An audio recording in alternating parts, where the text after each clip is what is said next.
ঈদের নামাজের উদ্দেশ্যে আল্লাহ পাক আমাদেরকে আসার এবং বসার সুযোগ করে দিয়েছেন। এই আনন্দের দিনে মালিকের কৃতজ্ঞতা আমরা জ্ঞাপন করতে চাই। তাই ভিতর থেকে আবেগ উজাড় করে আওয়াজ দিয়ে চিৎকার দিয়ে আমরা সকলেই পড়ছি আলহামদুলিল্লাহ। এই ভালো কাজ যেন আল্লাহর দরবারে কবুল হয়, মঞ্জুর হয়, সেজন্য ছোট্ট একটু মেসেজ, একটু তথ্য আমাদের জানা উচিত। আর জানা থাকলেই ইনশাআল্লাহ আমরা আশা করছি আমাদের কোরবানিটি আল্লাহ পাক কবুল করে নেবেন। আর আল্লাহ যেন কবুল করে নেন, একটা আওয়াজ দিয়ে বলেন না সবাই আমিন। সেজন্য আজকের বিষয় হলো মাহে রমজানে মুত্তাকিন হতে হয়, আর মুত্তাকিন হয়ে কোরবানিতে কোরবানি দিতে হয়। আবারও কথাটা ভালো করে শোনেন, এই সূত্র এর বাহিরে যারা, তাদের কোরবানি আজকে কবুল হবে না। যতটাই কবুল করুন না কেন, 10টি কোরবানি করলো একটাও কবুল হবে না যদি আপনি এই সূত্রটি ভালো করে ধরতে না পারেন। মাহে রমজানে মুত্তাকিন হতে হয়, আর মুত্তাকিন হয়ে কোরবানিতে কোরবানি করতে হয়। এবার প্রশ্ন, মুত্তাকিন হয়ে কোরবানি করতে হয় নাকি মিথ্যুক হয়ে কোরবানি করতে হয়? উত্তর হলো মুত্তাকিন হয়েই তো কোরবানি করতে হয়। 2 নম্বরে প্রশ্নই করে যাচ্ছি, মুত্তাকিন হয়ে কোরবানি করতে হয় নাকি বেনামাজি হয়ে কোরবানি করতে হয়? উত্তর তো হবে মুত্তাকিন হয়েই তো কোরবানি করতে হয়। 3 নাম্বার আরেকটা প্রশ্ন করি, মুত্তাকিন হয়ে কোরবানি করতে হয় নাকি বড় বড় পাপী সন্ত্রাসী হয়ে হয়ে এরপরে কোরবানি করতে হয়? উত্তর তো হবে মুত্তাকিন আল্লাহর প্রিয় বান্দা হয়েই তো কোরবানি করতে হয়। এই যে আমরা শিরোনামটি দিয়েছি, আন্দাজে অনুমানের ভিত্তিতে দেই নাই, বুঝে শুনে তারপরে শিরোনাম দিয়েছি। পবিত্র মাহে রমজানেই মুত্তাকিন হতে হয়, আর মুত্তাকিন হয়ে 2টি মাস 10 দিন 9 দিন পাড়ি দেওয়ার পরে ওই মুত্তাকিন অবস্থায় কোরবানি করতে হয়। আমার সামনে ঈদের দিনে আল্লাহ পাকের কোরআনুল আজিম ওপেন রয়েছে, নিজেই পড়ে দেখুন।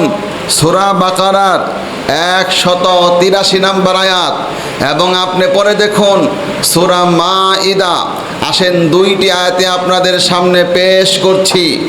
আল্লাহ পাক বলছেন, ইয়া আইয়ুহাল্লাযীনা আমানু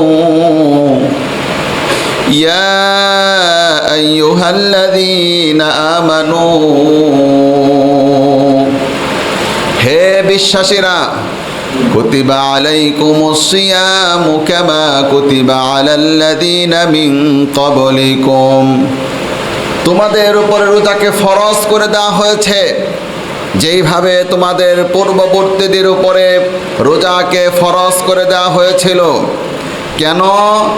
এই কেন করা হলো? লাআল্লাকুম তাত্তাকুন, লাআল্লাকুম তাত্তাকুন,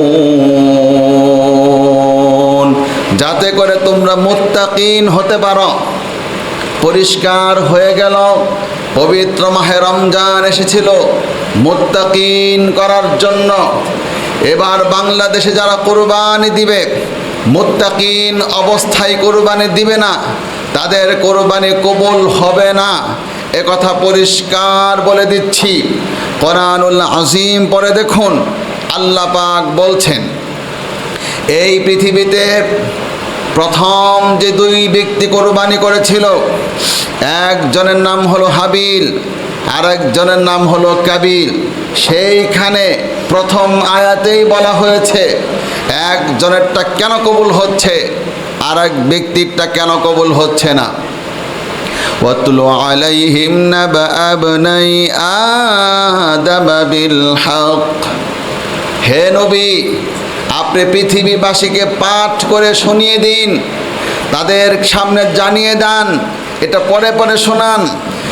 إذ قربا قربانا فتقبل من أحدهما ولم يتقبل من الآخر দুজনই কুরবানি করলো, এক ব্যক্তিরটা আল্লাহ কবুল করে নিল, অপরজনেরটাকে আল্লাহ পাক প্রত্যাখ্যান করলো। চিন্তা করে দেখুন যে দুইজন কবুল করে কুরবানি করেছিল, হাবিলও কোরবানি করেছিল আল্লাহর জন্যে, কাবিলও কোরবানি করেছিল আল্লাহর জন্যে। এতে কোনো সন্দেহ নাই দুই ব্যক্তি কোরবানি করতেছে আল্লাহ পাকের জন্যে, এবং দুইজনই আকাঙ্ক্ষা রাখতেছে আল্লাহ আমার কোরবানিটা যেন দয়া করে কবুল হয়ে যায়, আমার কোরবানিটা যেন মঞ্জুর হয়ে যায়। কিন্তু কোরআন বলে দিল চাইলে কি হবে, কিন্তু আল্লাহ পাক কবুল করতেছে না। إذ قربا قربانا فتقبل من أحدهما একজনেরটা সেখান থেকে নিয়ে নিলেন, ওয়ালাম ইউতাকাব্বাল মিনাল আখার অপরজনেরটা আল্লাহ কবুল করেনি। এবার যারটা কবুল হচ্ছে না, ক্বালা লা আকতুলান্নাক সে বলল আমি তোকে হত্যা করে ফেলবো, তোরটা কবুল হলো আমারটা কবুল হলো না। তাহলে এই পর্যন্ত এসেও বোঝা যাচ্ছে যারটা কবুল হলো না ওই কাবিল প্রচণ্ড ব্যথা পাচ্ছে, কেন আমার কোরবানিটি আল্লাহ গ্রহণ করলো না, প্রচণ্ড ব্যথা পাচ্ছে। কেন ব্যথা পাবে না? কারণ একদিকেই কবুলটি ছিল, এই কোরবানি ছিল পরিষ্কার, এই কোরবানি কবুল হওয়ার ব্যাপারটি ছিল ক্লিয়ার। কোরবানি করে ফেলতো, আসমান থেকে একটি আগুন ডাইরেক্ট চোখের সামনে আসতো, এসে যার পশুকে কোরবানি করেছে তারটাকে আগুন জ্বালিয়ে ফেলতো। যারটা আগুন জ্বালিয়ে ফেলেছে তারটা কবুল হয়েছে, যারটা আগুন আসমান থেকে আসা আগুন স্পর্শ করে নাই তারটা কবুল হয় নাই। দেখাই যাচ্ছে আর দেখতেই পাচ্ছে প্রথম কোরবানি পৃথিবীর, তাও দুইজনই এক পয়গম্বরের সন্তান, তাও আবার প্রথম পয়গম্বর হযরত আদম আলাইহিস সালামের সন্তান। আদম আলাইহিস সালাম আল্লাহকে চিনতেন, আল্লাহকে চিনবে না কেন? জান্নাত থেকে তিনি এসেছেন, মাত্র বসবাস করেছেন, সন্তানাদি হয়েছে। এই রকমের অবস্থায় তারা তো সবাই আল্লাহর জন্য কবুল হোক এটা চাইতো। কাবিল কত কষ্ট পাইল, সেজন্য তিনি বলেই ফেললো قال لأقتلنك قال لأقتلنك আমি তোকে হত্যা করে ফেলবো, তোরটা কবুল হচ্ছে আমারটা কেন কবুল হলো না? কাবিল এখন পর্যন্ত জানে আমিও আল্লাহর জন্য কোরবানি করেছি। কাবিল এখন পর্যন্ত জানে আল্লাহকে আমি কিছুই করতে পারবো না, কিন্তু পাশে থাকা যারটা কবুল হয়েছে তার কষ্ট, তার যন্ত্রণায় সহ্য করতে পারছে না বলে বলতো আমি হত্যা করে ফেলবো।